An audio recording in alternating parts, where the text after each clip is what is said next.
Hi, I'm Noelle Stearns from 1440 Multiversity. I'm here with Dr.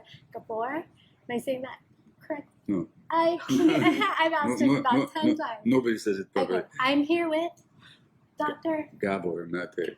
Gabor Mate. Yeah. I'm sorry about that. It's okay. He is teaching a program here this weekend, and we are thrilled and honored to have him.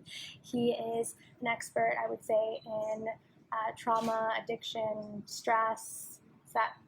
How would you say it? All that and child development. And those are the basic areas. Yeah. What would you say is a common misconception on addiction and people who are addicted to things? Well, there are two major misconceptions. One is that it's a choice anybody makes, something that represents a character flaw or a mistake or impaired morals on their part. Nobody ever chooses to be addicted. So, and yet, the legal system treats people, and the society as a whole treats people as if they're personally culpable and guilty of something. Mm-hmm. So that's a major misconception. In fact, it's a devastating one that results in hundreds of thousands of people being in jail that shouldn't be there, and people being ostracized and judged and mistreated and made more miserable. That's one major misconception. And the other one is a bit more subtle, but it's that addiction is a disease that somewhere you inherit or for some strange reason your brain develops. And then you have this medical model, well, now you're treating this condition as if it was an illness. Mm-hmm. It has the features that make it look like it was an illness. It can relapse, it can cause medical problems for sure, but that doesn't make it an illness. And what both points of view ignore is that addiction is actually a response to life experience. No. I don't know you, but I'll give you a definition of addiction and ask you a question about it. Okay? So addiction is manifested in any behavior that a person craves, finds temporary pleasure or relief in, but suffers negative consequences as a result, and doesn't give up. It's difficulty giving up. That's what an addiction is. So short-term pleasure and relief, craving, long-term negative consequence, inability to give it up. That's what addiction is. And that can be obviously substances of any kind, also to behaviors, eating, shopping, sex, internet, gambling, almost anything. So I'm going to ask you, I have no idea what your answer may be, but by that definition, have you ever had an addictive pattern in your life? Yes. Okay. I'm not going to ask you what it was, but I'm going to ask you not what was wrong with it either, but what was right about it. What did you like about it? Oh, what did it do for you in the short term? It gave me fuel when I didn't think it can come from within. So energized you? Yes. Okay. Mm-hmm. In other words, the addiction was your attempt to, it wasn't your problem. The addiction was your attempt to solve the problem. Mm-hmm. The problem was of not being energized. Right. Another question becomes, what happened to you in your life that somehow your natural energy, which is in there, was somehow blocked and stifled? Did something happen? And that something happened has to do with your life, and most particularly, always it has to do with childhood events. And so, to see addiction as a primary brain disease is to miss the point that actually it's an attempt to solve a life problem, and that life problem was there before the addiction was there. Mm. So those are the two misconceptions: A, that it's a choice, and B, that it's an inherited illness. Yeah. So you're saying it often comes from childhood or something particular that happened in your life? Almost always in childhood, but you can also broaden that.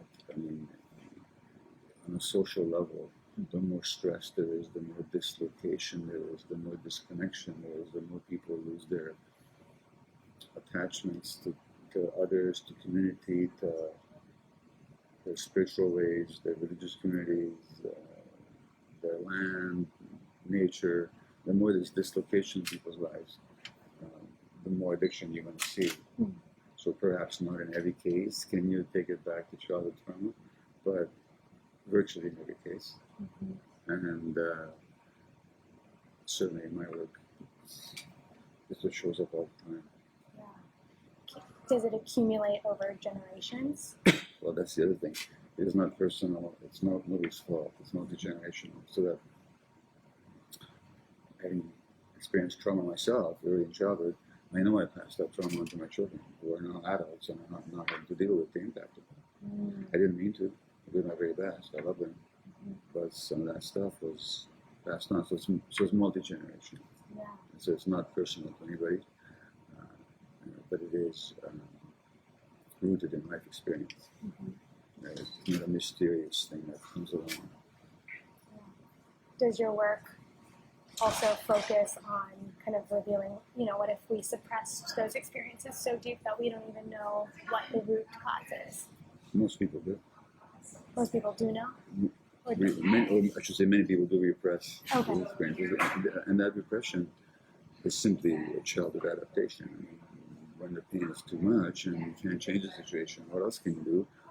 You don't do anything. The brain will suppress the emotions associated with what's going on. And that's a very common phenomenon, almost universal. And I tell you, it'll probably happen in this weekend workshop here, but when somebody tells me nothing ever happened, like everybody had each other, it usually takes 3 minutes to get to the source of it. It's just not that difficult if you know what to ask.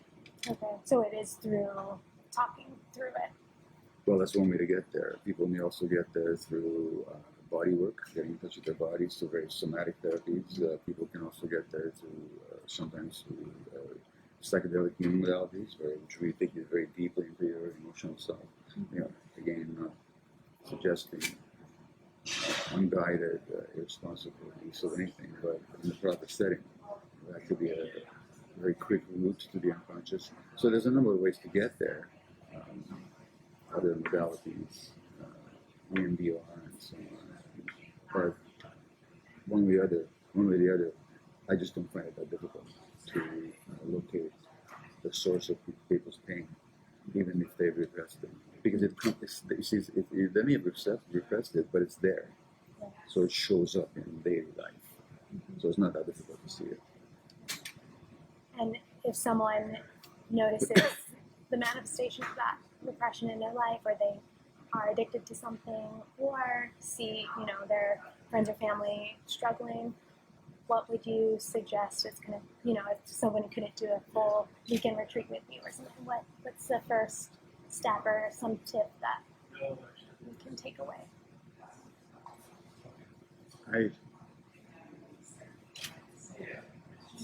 I'm not quick to answer those questions because it can seem so facile and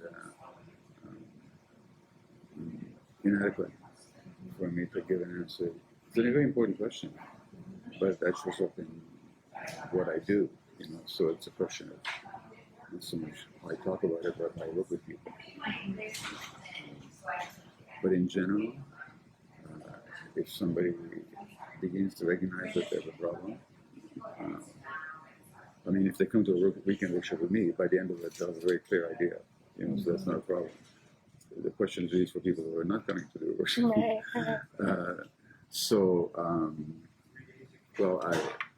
Not to be self-serving, but I do suggest people read my book on the subject, In the Realm of Hunger Ghosts. If people read that book personally, and I've been told this over and over and over again, they get very deep with themselves. Because I go very deep with myself and with my clients. And so. Secondly, if they see somebody, it's hard to do this on your own. So see somebody that does insight-oriented psychotherapy, see somebody who does body work, somatic work, see someone who can help you bypass your conscious defenses through something like EMDR. The good news is that once you ask the question, the answers start coming, because then you start looking for help with it. So it's not as, it can be painful at times, but it's very productive pain, and it's not as daunting as all that. You just have to ask the question, and then the answers start coming. That's big. Yeah. Sweet. Well, thank you. Is there anything else you'd like to share with anyone that's watching? Or? Well, only that much of what I have to say about this has been filmed by all kinds of people and put on YouTube. It doesn't cost anybody any money. And so there's lots of my lectures and talks, interviews on addiction on YouTube, and people are very welcome to just check any of them out. And, or at my website. Yeah. Thank you. And what's your website? www.drgabormate.com, GABRMATE. Thank you so much. My pleasure. It's an honor to talk to you and have you here at 1440. Thank you. It's very nice to be here. Thank you. Thank you.